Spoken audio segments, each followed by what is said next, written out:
وبنات الزهرة العلويات بالدار، واندقت الباب. صاحت الجارية: من الطارق؟ قالت: امرأة تريد الدخول على زينب. قالت: إن مولاتي أمرتني أن لا أفتح الباب لأي امرأة. قالت: قولي لا، إن على الباب أم البنين.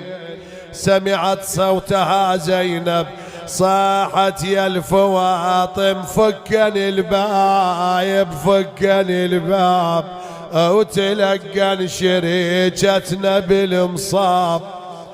هاي ام البنين ونسل الاطياب، اللي راحوا الاشبوه والاربع اعزاب. يقول الشرع والطيح لفت هم البنين تقوم وتطيح، ويا نهلك يا زينب راحة وتصيح. يقول واحد ام البنين طبت ما عرفت زينب، لان زينب حتى اهلها ما عرفوها من كثر المصايب.